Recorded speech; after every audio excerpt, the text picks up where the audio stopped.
ఓం శ్రీ గురుభ్యో నమ. గం గణాధిపతయే నమ. శ్రీమాత్రే నమ.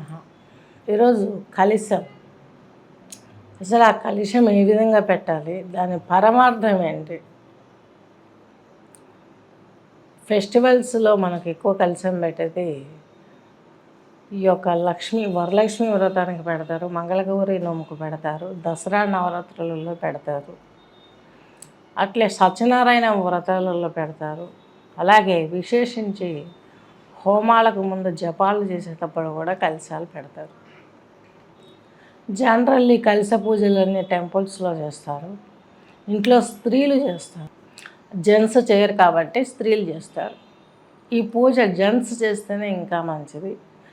లక్ష్మీ పూజ దంపతులు కలిసి చేస్తే ఇంకా చాలా మంచి ఫలితాన్ని ఇస్తుంది.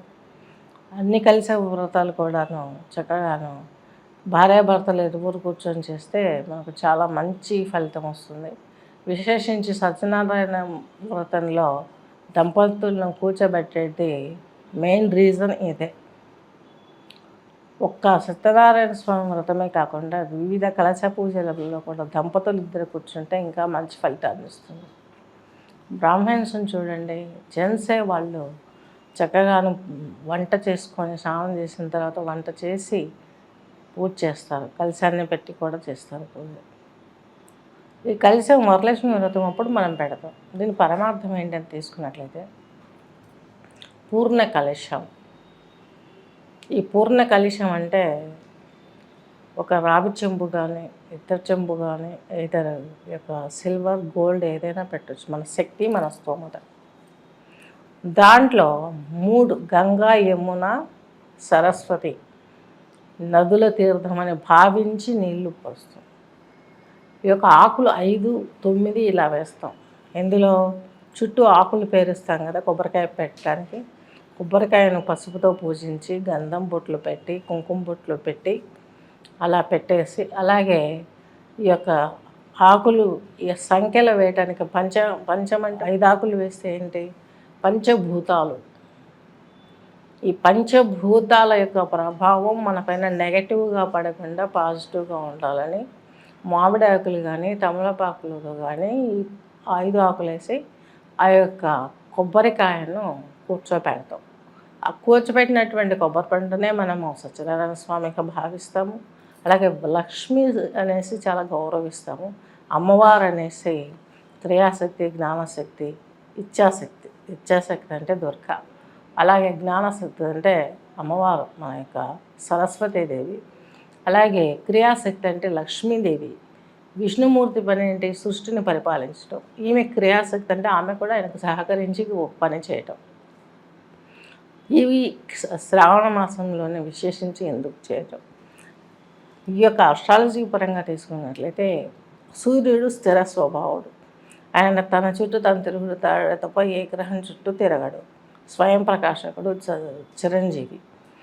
ఇక్కడ భూమి తిరుగుతుంది ఆయన చుట్టూ. మనము భూమి తిరుగుతుందని చెప్పకుండా సూర్యుడు రాశి మారినప్పుడు అంటున్నాం. అది కాదు, భూమి మారుతుంది. రాశి నెలకు రాశిలోకి వస్తుంది భూమి 15 డేస్కి ఒకసారి. ఇదివరకు పౌర్ణమి టు పౌర్ణమి వరకు చూసేవాళ్ళు తిథుల ప్రకారం, నక్షత్రాల ప్రకారం. పూర్వం మన వేదాన్ని ఆధార చేసుకొని ఈ ఆంగ్లేయుల పరిపాలన వచ్చినప్పటి నుంచి కూడా మనం కూడా ఇంగ్లీష్ వాళ్ళం అయిపోయాం. వాళ్ళ యొక్క సంఖ్యాశాస్త్రంలోకి వెళ్ళిపోయేసరికి ఈ భూమి సూర్యుని చుట్టూ తిరగడం అనేది 15 డేస్ ఒక రాశిలో వస్తే 15 డేస్ ఇంకో రాశిలో వస్తుంది. దాన్ని మనం మార్పు కింద తీసుకుంటున్నాం 15 రోజులకు. ఎగ్జాంపుల్ మకర సంక్రాంతి జనవరి 14, 15, 16 ఈ రోజుల్లో మకర సంక్రాంతి వస్తుంది. ఈ విధంగా మనం తీసుకుంటాం. ఇక్కడ ఈ యొక్క రాశి, ఈ యొక్క తత్వాలు ఇవన్నీ తీసుకున్నప్పుడు ఈ విధంగా వస్తుంది. ఈ యొక్క క్రియాశక్తి అమ్మవారు దండం పెట్టుకుంటాం. క్రియ అంటే పని చేయాలి, ఏం పని చేయాలి. ఆమె సర్వలోక రక్షణి, అందరికీ సిరి సంపదలను సంగే దేవత. ఆమె వ్రతాలు ఎందుకు చేసుకోవాలి? ఈ శ్రావణ మాస కర్మాలు వరలక్ష్మి వ్రతం విశేషించి ఎందుకు చేసుకున్నాం? 2వ వారం చేస్తాం వరలక్ష్మి వ్రతం. 2వ వారం చేసినప్పుడు మనకు ఈ యొక్క భూమి అంటే సూర్యుడు ఈ యొక్క సింహరాశిలోకి ప్రవేశిస్తాడు. ప్రవేశించినప్పుడే మనం ఇటువంటి పండుగలు చేసుకుంటాం. ఈ యొక్క తిథుల ప్రకారం తీసుకుంటే మనకు భూసంక్రమం అనేది, సూర్య సంక్రమం అనేది ఇంకా క్లియర్గా తెలుస్తుంది. ఒకటే తిథి, ఒకటే నక్షత్రం, ఇలా క్లియర్గా తెలుస్తుంది. దీని మూలంగా ఈ వ్రతం చేసుకోవడం మూలంగా సకల సంపదలు మనకు కలగాలని అమ్మవారిని ప్రార్థిస్తాం. 3 నదులు నీళ్ళు అంటే గంగా, యమున, సరస్వతి నదులని భావించి అందులో నీరు పోసి అందులో అక్షంతలు, పుష్పాలు, అలాగే సుగంధ అంటే గంధము ఇలాంటివన్నీ వేసి పూజిస్తూ కొబ్బరికాయ పెట్టి ఆకులు పెట్టి తోరణం అమ్మవారి కంఠానికి ఆ యొక్క ఆకుతోటి పసుపు థ్రెడ్ తోటి కట్టేసి కలశానికి గౌరవంగా ముందు వైట్ క్లాత్ వేసి తర్వాత బియ్యం పోసి ముందు వినాయకుని పూజ, సుబ్రహ్మణ్య స్వామి పూజ చేసుకున్నాక దుర్గా ఆరాధన చేసుకున్న తర్వాత లక్ష్మీదేవిని ఈ విధంగా కలశ రూపంలోకి ఆహ్వానం పలికి కలశం ఉంటే చాలు, ఇంకా ఫోటో అక్కర్లేదు. ఫోటోలు ఎప్పటి నుంచి వచ్చాయి? రవివారం వచ్చినప్పటి నుంచి ఫోటోస్ వచ్చాయి. అంతకు పూర్వం అంతా ప్రకృతి ఆరాధనలో కలశం పెట్టే పూజ చేసేవాళ్ళు. కలశానికి అంత ఇంపార్టెన్స్ ఉంది. ఈ కలశ పూజ చేస్తాం. ఈ కలశ పూజలు చేయటం మూలంగా ఇందులో దినాలు పెట్టుకుంటాం మనం. ఎలా దినం అంటే 1 రోజు ఉంచాలా, 2 రోజులు ఉంచాలా, 2 ఉంచరు, 3 రోజు 5వ రోజు లేపేస్తారు, తీసేస్తారు. వరలక్ష్మి వ్రతానికి అయితే 1 రోజులోనే ముగించేస్తారు.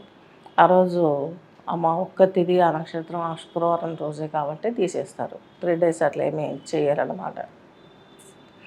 మనకు ఈ యొక్క వర్ష ఋతువులో ఈ యొక్క ఎంటర్ అయిన తర్వాత భూమి అక్కడ ఋతువులు ఉంటాయి. మనకు 6 ఋతువులు, 12 రాసులు, 6 ఋతువులు ఇలా మనకున్నాయి, క్రమంగా ఉన్నాయి.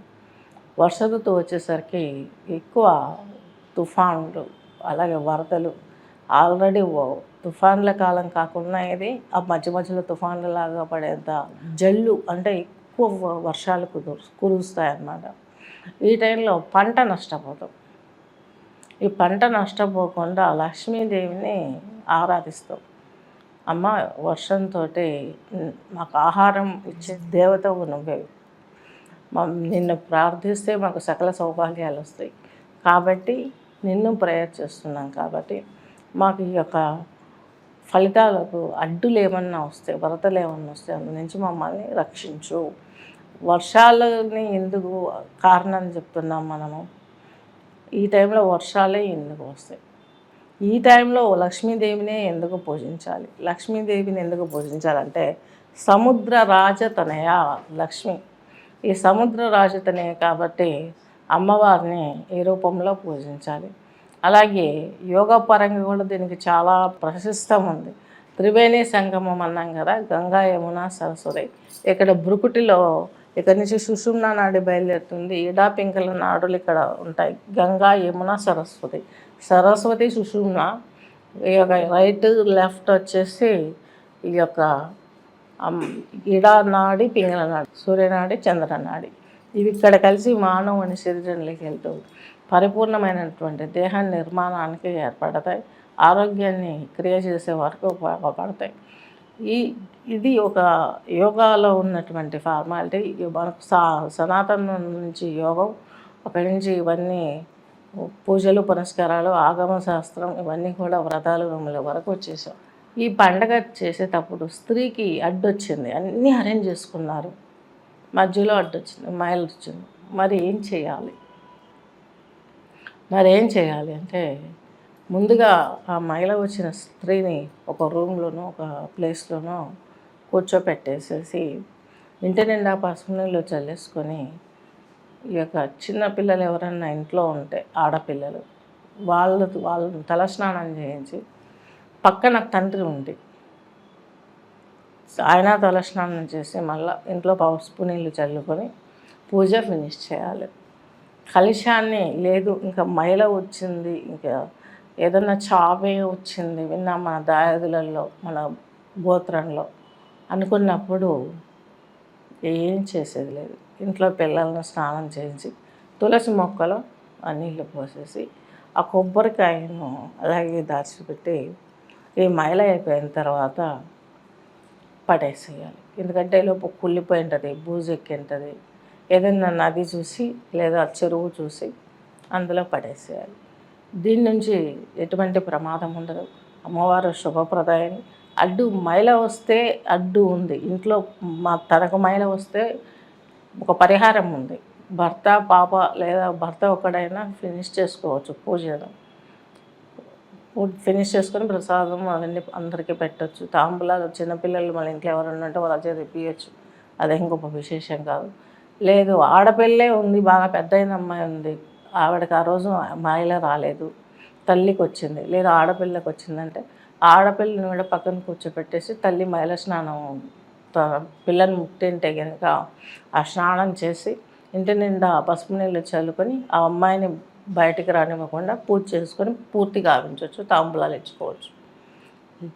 ఇలా ఇద్దరికీ మైల వస్తే, లేదు చావుకు సంబంధించినటువంటి మైల వస్తే, ఇప్పుడు నేను చెప్పినట్లు ఈ కలశంలో నీళ్ళు వచ్చేసి ఆ తులసి చెట్లలో వేసేసి కలశాన్ని తీసేసి కొబ్బరికాయ ఒక చోట పెట్టాలి. దీని నుంచి ఎటువంటి చెడు జరగదనమాట. మనం ప్రయత్నం ఉన్నంతసేపు, పాజిబిలిటీ ఉన్నంతసేపు మనం చేస్తున్నాం కాబట్టి, పాజిబుల్ లేని స్థితిలో ఈ విధంగా చేయొచ్చు. ఈ విధంగా చేయటం వల్ల మనకు అమ్మవారు ఏమి కోపించదు, సకల సౌభాగ్యాలు మనకు సమకూరతాయి. ఈ వర్షాకాలం నుంచి మమ్మల్ని రక్షించమనే మనం అమ్మవారిని కోరుకుంటున్నాము. అదే మనకు ఈ యొక్క ఆషాఢ మాసంలో కూడా బోనాలని తెలంగాణ సైడ్, అలాగే ఆషాఢ మాసంలో వచ్చి పూజలు చేస్తాం. ఇది నాగుల చవితి పండుగలు, అలాగే తొలి ఏకాదశి ఇవన్నీ చేస్తాం. ఇక జ్యేష్ఠ మాసం, ఆషాఢ మాసాలలో వచ్చే ఫెస్టివల్స్కి ఇలా చేస్తాం. ముందుగా గౌరీ నోములు మనం నోయాలి. ఈ యొక్క శ్రావణ మాసం ఫస్ట్ మంగళవారం మంగళగౌరి నోమును వస్తాం. ఎటువంటి అనారోగ్యం కలగకుండా బోనాల పండుగ కూడా అదే చేస్తారు. ఎందుకంటే ఈ వాటర్ పొల్యూట్ అయిపోతుంది కాబట్టి దానివల్ల వచ్చే డిసీజెస్ నుంచి మనల్ని కాపాడమని మంగళవారం రోజు ఆషాఢంలో మొత్తం మనకు పూజలు పునస్కారాలు అవన్నీ కూడాను నోటెడ్ అమ్మవారి పూజలు. తెలంగాణలో విశేషించి దీన్ని తెలుసుకోవాల్సిన జ్ఞానం, మనం అమ్మవారికి బోనాలు పెట్టడం అనేది భారీ ఎత్తున చేస్తారు. ఆంధ్ర అటు సైడ్ మిగతా దేశాలలో ఎటువంటి పూజ చేసేది లేదు. అలాగే లక్ష్మీ పూజలు ఇలా చేసుకుంటూ మంగళగౌరి నోముకున్నప్పుడు కూడాను సడన్గాను ఏదైనా పీరియడ్ వచ్చినప్పుడు చక్కగాను ఈ విధంగా ఇప్పుడు చెప్పినట్లే లక్ష్మీ పూజలు చెప్పినట్లే పరిహారం చక్కగా చేసుకోండి. అలాగే ఈ యొక్క మైల అయిపోయిన తర్వాత మరల పునః పూజ చేసుకోవచ్చు. మైల అంటే మనకు 5 days ఉంటుంది. ఈ 5 days అయిపోయిన తర్వాత ఇల్లు వాకిలి శుభ్రం చేసుకొని అప్పుడు కలశానికి పెట్టినటువంటి కొబ్బరికాయ పడేయాల్సిన అవసరం లేదు. 5 రోజులకు కాయ ఏం కాదు. శుభ్రంగా దాన్ని ఒక బట్టలో చుట్టు పెట్టేసి ఉంచిన తర్వాత మైల స్నానం అయిపోయాక ఇంక పై వచ్చే శుక్రవారం చక్కగాను కలశం పెట్టి ఆ శుక్రవారం మనం పూజ చేసుకొని మనస్ఫూర్తిగా అమ్మవారికి మన సంకల్పం చెప్పుకోవాలి. కలశారాధనలో ఉన్నటువంటి మెయిన్ రీజన్ అది. సంకల్ప సిద్ధి కోసం చేసేదే కలశారాధన. ఈ అశ్వమేధ యాగం కావచ్చు, ఇవన్నీ కూడా చూసుకున్నట్లయితే వాళ్ళు కలశ పూజలు, అలాగే ప్రతి పూజలో కూడా సనాతనంగా మనకు కలశాన్ని ఆరాధించే సాంప్రదాయం ఉంది.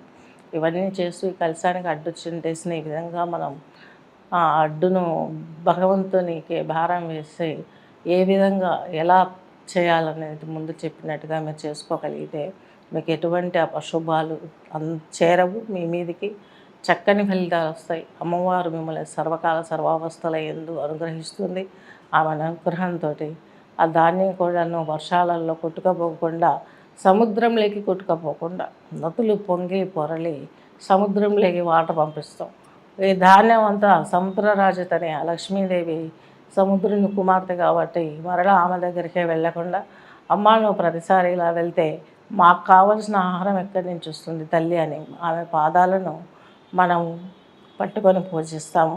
అలాగే రూపు చేయించుకుంటాం. రూపు చేయించుకొని మంగళసూత్రాలలో వేసుకుంటాం. ఎందుకు వేసుకుంటాం? హృదయస్థానం, విష్ణుమూర్తి హృదయస్థానంలో లక్ష్మి ఉంటుంది. మనకు కూడా మన హృదయంలో మనకు మంగళసూత్రాలు ఉంటాయి. ఈ మంగళసూత్రాలలో వరలక్ష్మి వ్రతానికి పెట్టినటువంటి ఈ యొక్క కాయిన్ రూపును పూజించింది వేసుకొని ఒక్కొక్క సంవత్సరం ఒక్కొక్క రూపు యాడ్ చేసుకుంటూ వెళ్ళి తర్వాత హారంగానో ఏదో రకంగా మనకు జమ చేసిన ఈ కాయిన్స్ను ఏదో ఒక మంచి హారంగా మలుచుకొని ధరించడానికి చేయించుకోవడం మనకు ఒక సంప్రదాయం.